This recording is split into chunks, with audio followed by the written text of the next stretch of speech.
but it's often mistaken as a spread of fundamentals. People can't afford Toronto, so they go to the outskirts communities. It's all fundamentals, baby. People want to stay at home. I mean, this is a new thing. This is unique because of COVID. Not so fast. Talk about that in a second. Good morning, investors. Bradley here from Watson Estates, and you're listening to the largest, fastest growing podcast for Toronto real estate on iTunes, Spotify, and Google Podcasts. Today on our show, we're going to talk about the Canadian property bubble and whether or not it's reaching contagion. Are we sick in our housing market? How far along are we? Are we there yet? And what is the best pricing strategy to sell in Toronto right now, given the current market and the current climate? And are investors to blame for driving up housing prices in Canada? Lots of good stuff. I know I'm excited to be back. We just were on a little bit of a staycation, went to Niagara Falls, got myself a nice little burn, and so I wanted to start our show today with a burning question. This coming from a dyslexic existentialist. Is there a dog? But we're here for more than a faith talk today, friends. Don't worry. I also hate those people that knock on your door and say you need to get saved or you'll burn. Damn firemen. We're going to talk about the hottest damn topic in our market. There is, as far as podcast listens to go. I don't know what else you would want to listen to other than my favorite topic in the whole world, Toronto real estate. This is your opportunity before we get started to hit that like or subscribe button in 3, 2, 1. Thank you. Thank you for supporting the channel. Let's get into it. Is the Canadian property bubble reaching contagion? Our article to start us off today is the Financial Post, which reads, Canada is top 3 frothiest housing markets, flashing warnings not seen since the 2008 financial crisis. Canada comes second only to New Zealand. We got New Zealand, Canada, and then Sweden ranked as the world's frothiest housing market based on the key indicator used in the Bloomberg Economics dashboard. Frothy, a good term to use for Starbucks, not so much for the housing market. A cocktail of ingredients is sending house prices to unprecedented levels worldwide. Here's what they say. This is an economist, Niraj Shah, said, record low interest rates, unparalleled fiscal stimulus, lockdown savings ready to be used as deposits, limited housing stock, and expectations of a robust recovery in the global economy are all contributing. Only making matters worse. Bloomberg Economics Dashboard compiles 5 indicators. I looked at them, but the big ones here are price to rent and price to income ratio. Then they go on to talk about house price growth and kind of the rate that that's all happening. But those are the main measures. John Pisales on Twitter said in the first quarter of 2012, the average Toronto home cost approximately 20 times the average annual rent, which is crazy till you look at 2021, where home buyers are paying 36 times the average annual rent to buy a home. Ben Rabideau on Twitter said Canada's greatest government debt to GDP ratio expanded by over 30% points from Q4 2019 to Q4 2020, which is second only to Greece, based on the data. So we got some massive debt to GDP. We got some massive cost to own relative to rent. We got massive amounts to own relative to your income. We are in a tough spot. Ranking in the top tiers, at least we come first in something or second. But things are getting pretty dire around here. Obviously, this is not a drill. We want to know the steps you should take when you're in a burning building. Really large ones. At least that's what a lot of people would say as it relates to our market. When we look in a Better Dwelling article, I want to look at 2 aspects with you today. And both of these things are extremely interesting, a unique take on what could be forming or what could be an indication that we are in a bubble that has reached, as they say, contagion. Here we go. Prices just outside of frothy Canadian real estate markets are growing much faster than in the city.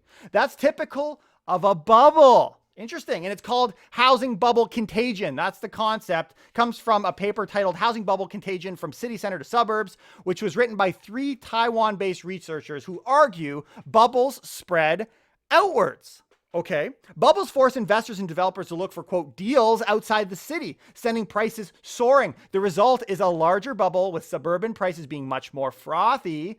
Seem familiar? Looking at Canadian real estate data, that's exactly what's happening in Canada.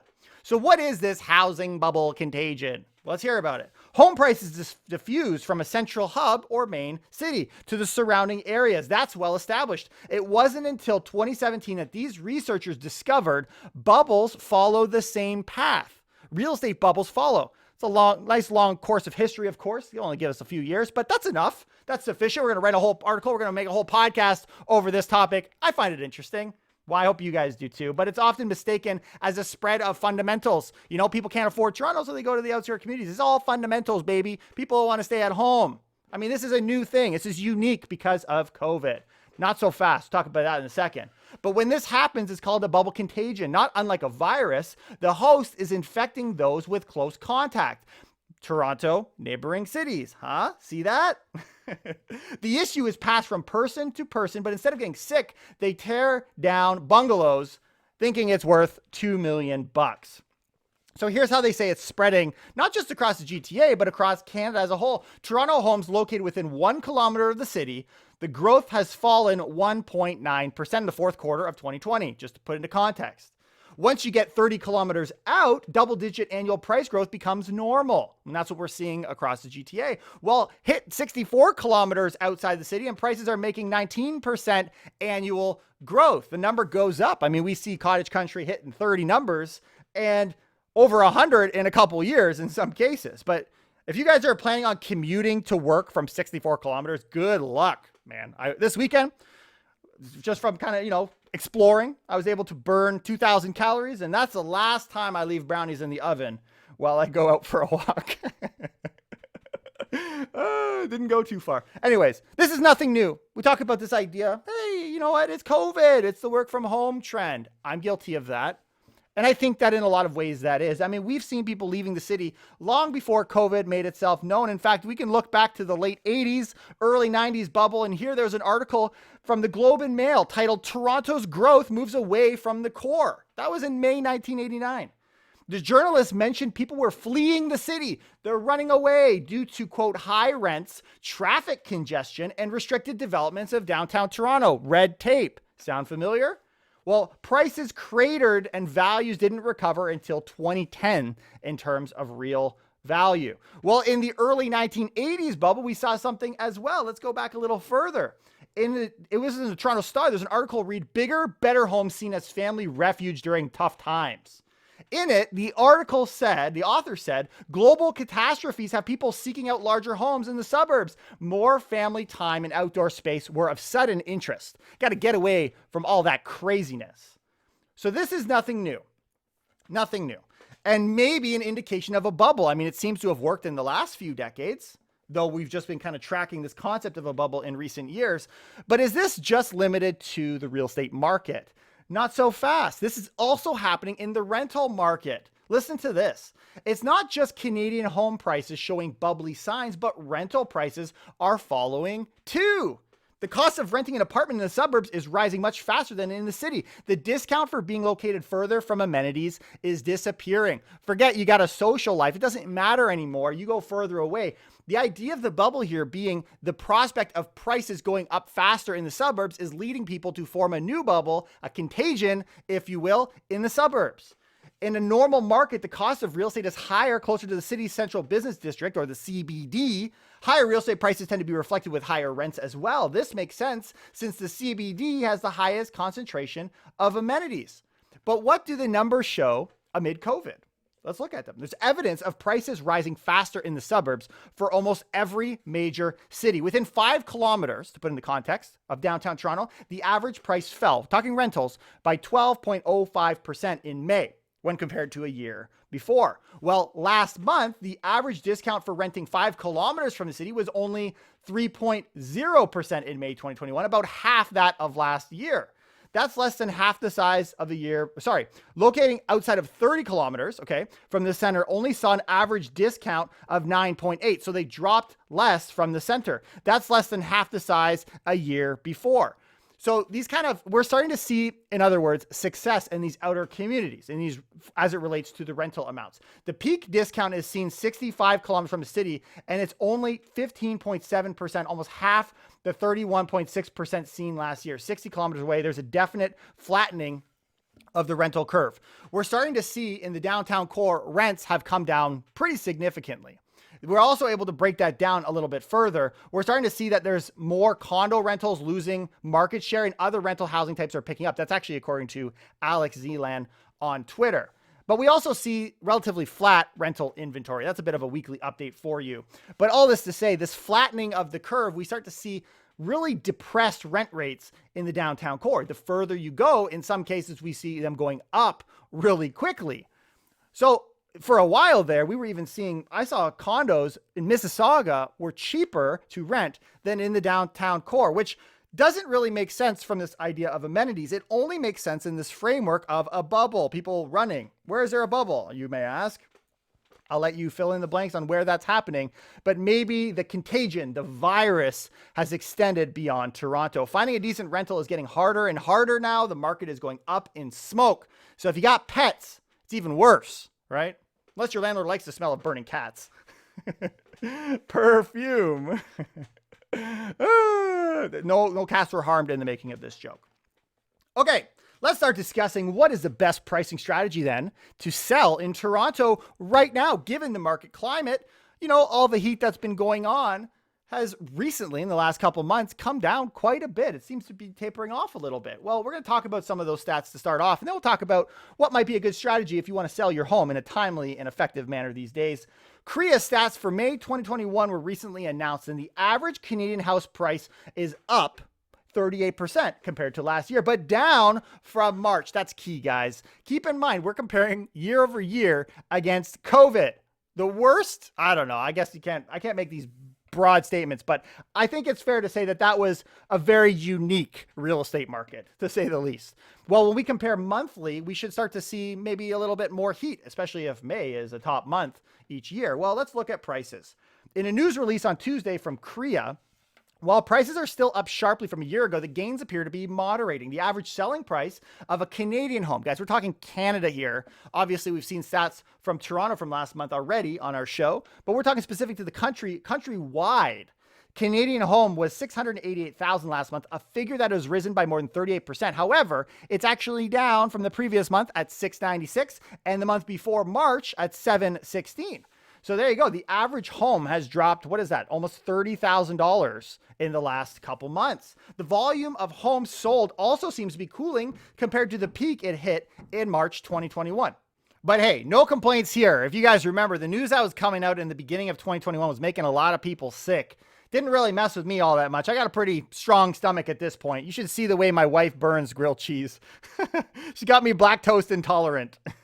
But moving along, the suburbs truly led the charge. We can look at a home in Barrie, which is located 100 kilometers away from Toronto. It costs 57% of that cost of that same downtown unit.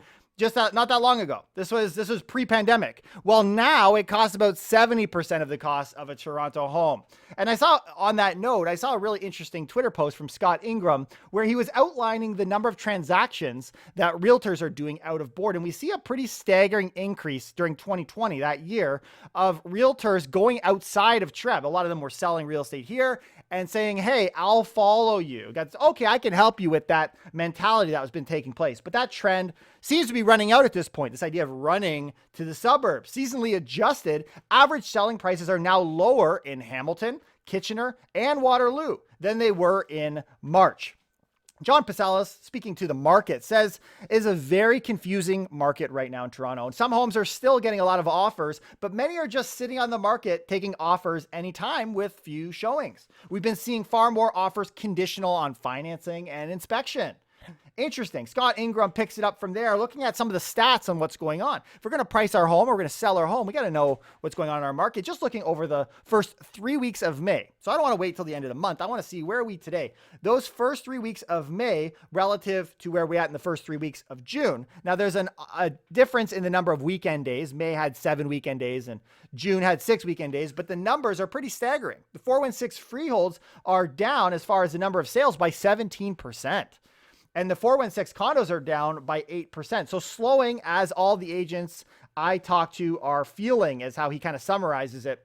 And when we look at the stats over the last week, 416 freeholds sold over asking now sit at 56% of them. So about 50% chance your home is going to sell over asking, which is interesting when we consider that at its peak this year, that number was at 78%. So a lot of them are coming up short on the multiple offers. So maybe the solution is we sell off market. Could that be the possibility? Well, there was an article from the Star called, "Did you get a handwritten note offering to pay cash for your house? Here's why and what you should do." Interesting. So flyers, you guys have probably received them. I know I have, scribbled with faux handwriting typeface asking you to fork over your home in exchange for cash, right? Here's the pitch. The house will be bought with no cash, no mortgage needed. The deal can be closed as quickly as 1 week. Not the usual endless process. There's no need to worry about open houses or multiple visits during COVID. And only one visit from the soon-to-be owner is required. There's often also an incentive program. Hey, I'll give you $1,000 if you know somebody that's willing to sell their home. So is it worth selling to them? And when I read this section of the article, that's where I stopped reading this article. I realized they don't know what the heck they're talking about. This is what they say.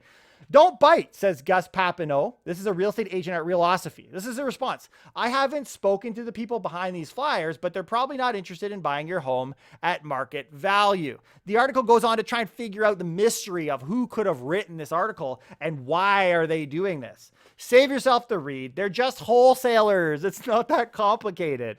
I also run a wholesale business, and yes, we pay below market value. This is true. I'll clean that mystery up for you. That is unless you're okay with, burning money, in which case I've got the perfect match. But here's a shameless plug. You can join our investor list if you want access to off-market deals, because just as much as it's not a great thing for the seller to sell off-market, it's a fantastic opportunity for the buyer. And in a hot seller's market, there's no better thing to do than get a deal without multiple offers. But all that to say, if you're looking to sell your home, probably not the best idea to sell off market unless you're in a very unique situation. In some cases, it might make sense, but no question, you're not getting the full market value for selling it that way. So how should you be pricing your home on the MLS? Well, the Globe and Mail had an article called In Toronto, Bewildering Landscape for Would-Be Buyers. This is actually I think this was the biggest article of the day today. But buyers and sellers in the Toronto area real estate market need a sound strategy and the ability to maneuver quickly in a market that has become unpredictable. After an eye-watering run-up in prices during the coronavirus pandemic and manic sales in the early months of 2021, the market seems calm with sporadic outbursts. 1 week it's up, 1 week it's down. That's absolutely taking place. But homes priced close to their value we're seeing right now aren't, for the most part, drawing multiple offers. I mean, we see that in that stat, that number of how many are actually able to pull multiple offers. Sellers who want to spark a bidding war need to price below market value. That's the key. A lot of folks are pricing their home close to what they're worth and saying, you know what, the market's crazy. They're going to push my price over. If you want to get that multiple over, that over asking offer come through, you got to price it below market value. So what is the top marketing strategy that seems to be working right now? This is from this article, and I also kind of stand behind it. I agree. I think this is maybe the best thing you can be doing if you want to sell your place today. Setting a realistic asking price and negotiating around that mark is much more healthy than sparking chaos with bidding contests that frustrate buyers. Before we kind of wrap that up too, I want to share a bonus trend that they notice is emerging among the baby boomers, among that kind of retiring empty nester downsizing generation. Apparently, they're selling their houses now and they're keen to buy condos again after a hiatus during the pandemic. Another cohort is looking at the prices for single family homes. They're saying, hey, what a good deal in the suburb community, let's say, or the outskirts of Toronto. And they're saying, why not opt for a condo instead so that we have an easier lifestyle and, maybe travel one day. So this is an emerging trend that this is the first time I'm hearing someone talk about it. I thought I'd mention it because I think, we were seeing this downsizing empty nesters going to the condo pre-COVID. Well, now we're starting to maybe see that happening again. But if you want to sell in a frenzy, you're best to wait because it's not happening right now. Right now is not the best time for guaranteed multiple offers. The last thing you want is your property sitting there collecting dust. Like my wife. Okay, that sounded bad. Like my wife. My wife said, if I give her another useless gift for our anniversary, she'd burn it. There you go. So I bought her a candle because I'm a genius. Let's get into some hot topics today. Like and subscribe if you have useless items sitting around your home. Immigration to Canada. That's going to get me in a whole lot of hot water. Immigration to Canada in Q1 is up from last year, and it's back to normal? ? When we look at the stats Scott Ingram posted here, looking at our Q1 numbers, it seems like international immigration has returned to normal recent ranges. So when we look at that first quarter, the numbers are actually higher than they were in the first quarter of last year. So are we on track to have massive numbers of immigration? We also saw an article that came out in CICnews.com that approved immigrants can travel to Canada as of June 21st. All valid confirmation of permanent residence holder can now enter the country. Fantastic. That's 23,000 people that have been issued this thing that weren't allowed to travel due to restrictions in March 2020. They're now once again allowed. They'll be landing in a city near you, eating up some of that housing supply of rentals. We're all eager for a little more travel in our lives these days. In the meantime, I'm stuck with slow cooking a Hawaiian pizza. Life lesson: to avoid burning it, cook it at aloha temperature. Ben Ribideau had a comment speaking about the mortgage debt in Canada. He posted that we had the single, listen to this, in April. We had this past month, this is looking at May, had the single largest seasonally adjusted monthly increase since 2010 in April. The highest month-over-month seasonal increase in mortgages. So here's what he says. It's a combination of strong resale market, which we've been experiencing, and I think this is a good point, borrowers front-running the new stress test that took place effective June 1st. So maybe, which is normal when you have a plan that's kind of post-dated, you get this kind of rush of activity. Well, we saw that take place in the mortgage industry. Massive jumps like we've never seen since 2010 of April. Okay, stories.com had an article. How successful is the first-time homebuyer incentive program going these days? When the program was first introduced, the federal government said the incentive would help as many as 100,000 families. However, as of March 31st, which is halfway through the program, just 178 million in loans have been distributed to 9,800 buyers, according to iPolitics. I think that fell short. The recent data shows how limiting the program has been in cities like BC and Ontario. In Victoria, there was how many? We had 9 in Vancouver. We had 5 home buyers use this program in Victoria, BC. And guess how many we had in Toronto? 39. 39 people took advantage. Now, you guys know they've since increased the program, but clearly hasn't worked for these major cities. I think it was Edmonton has really taken to this thing, well over 1,000 people. So in the meantime, yes, Trudeau, he's been doing his best. He's been trying hard. And one of the things that was recently announced was this idea that we can tax foreign owners that leave their properties unrented, right? We can kind of create that housing stock, support affordability or Canadians getting into the market. Well, shots fired, folks. Congressman out of New York has I guess they call it a warning shot. They're calling it a warning shot. The Trudeau government's April budget proposed a national tax on vacant properties. You guys remember, but that doesn't come into force until January 1st this year, 2022. Well, the plan has already prompted a warning shot from Brian Higgins of New York, who is threatening to push for a retaliatory tax on Canadians with properties in the States. Fun. He says this: I would rather not have to explore that in any more detail, and the Canadians would be wise to just reevaluate this. What's silly is we're all sitting back looking at this program thinking, that's not going to work. There's way too many loopholes, and now we're making enemies. Great. Win-win, right? That's what Trudeau gets for picking an international fight, though. I've stopped burning bridges in my life because they make them out of steel now. Also probably because the cost of lumber is getting a little ridiculous. Okay, let's get into our last and final topic.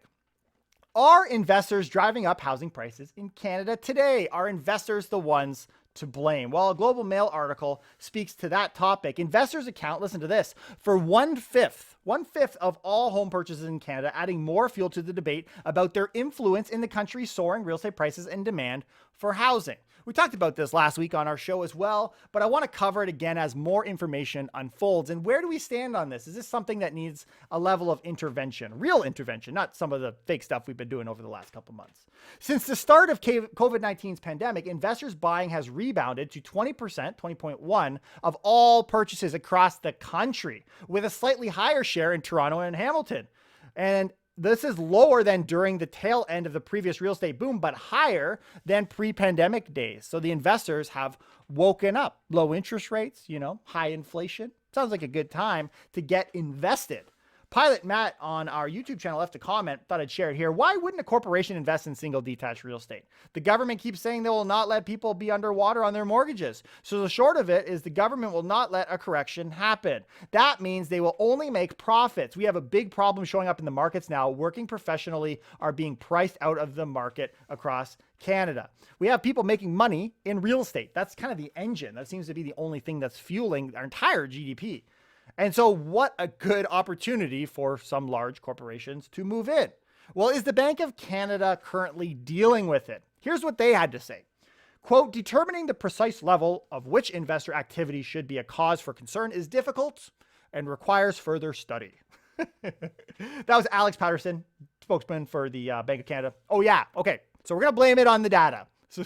Thanks, Alex. Dude, it's been 2 years since Notre Dame burned down. You still don't know how it started? Isn't a hunch enough at this point?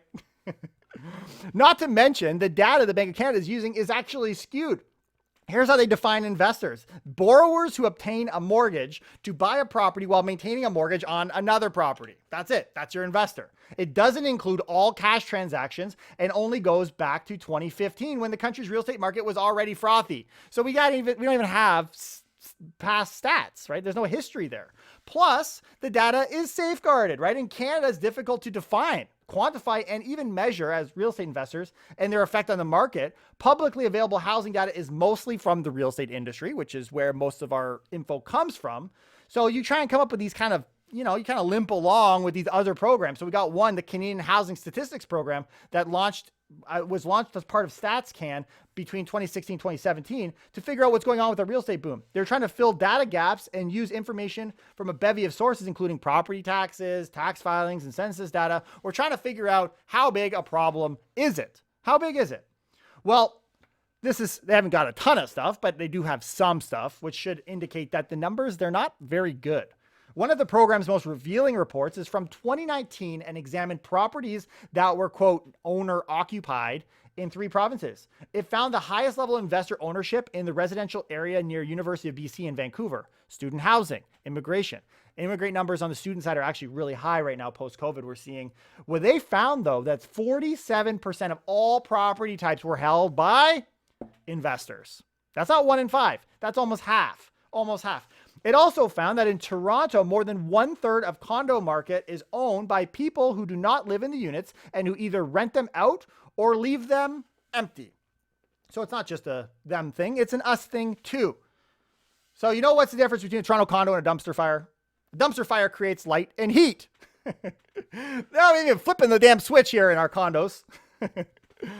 Moving on, CMHC, what did they have to say about it? Well, the share of newly completed units added to the condominium universe and leased was almost 57% above the average 50% that's been the case over the past 5 years. So when we look at the 2020 report CMHC just released about the rental market, we see an unfair number of investments, newly completed units being swapped over for a rental supply.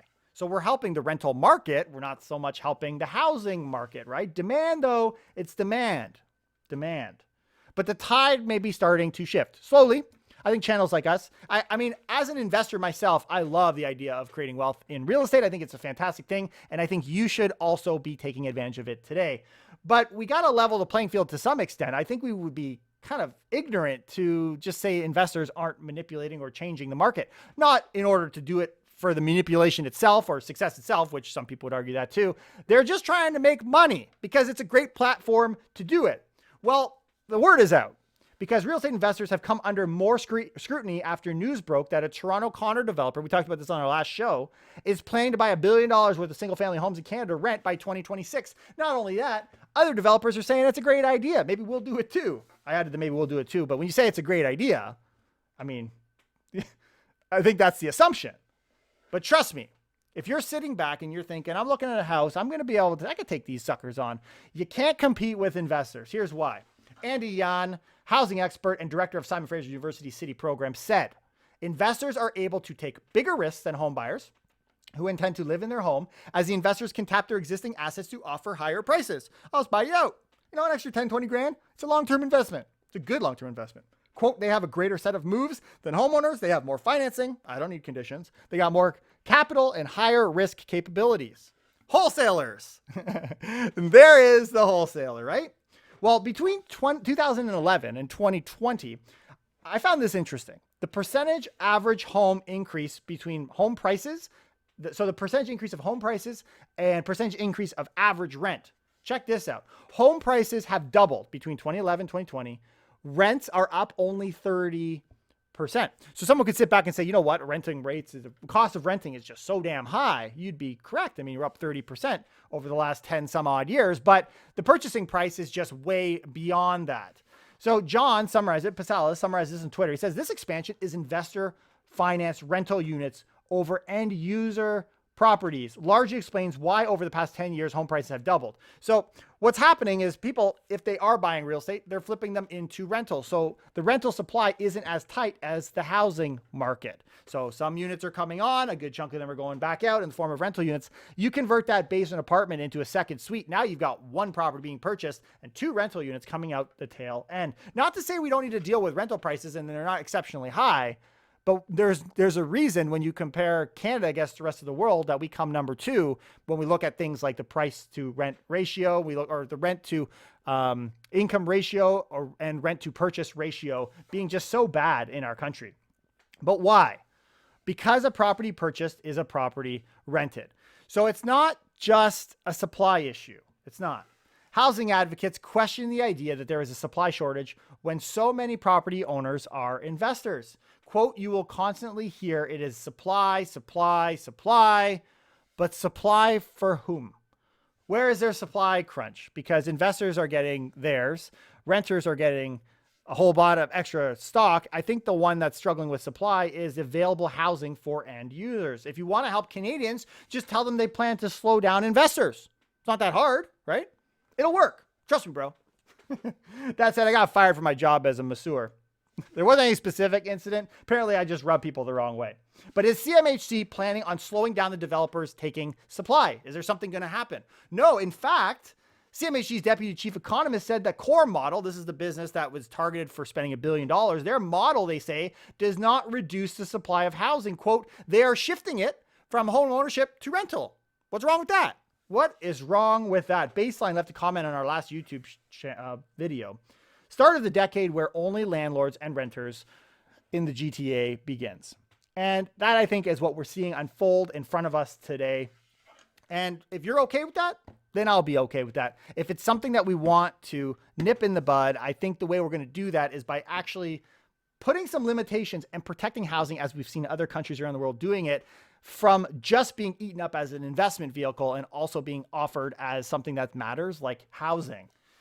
Like and subscribe to our show if you haven't already. Please leave us 5-star rating and review. And I love to share someone's review, which I got one from Mathis Lefranc, who said, relevant, interesting investor stories and real estate news delivered with a touch of humor. Love it. Highly recommend to anyone interested in real estate and about the GTA market. Keep it up, Bradley. If you guys think so too, I encourage you guys, share it on Instagram. Do what you got to do. Push the channel, guys. Really, we put the time into this. I mean, I'm researching this myself. I figure, you know what? Why not let everybody else know? And that's really where this whole podcast has originated. And you guys have helped us get to that number one spot. But I'm hoping to get away to a cottage this weekend. Definitely using sunscreen this time. I got a 3rd-degree burn the other day, and needless to say, it was getting on my nerves. I'm going to leave it there. I'll see you guys next time. Take care and keep it real.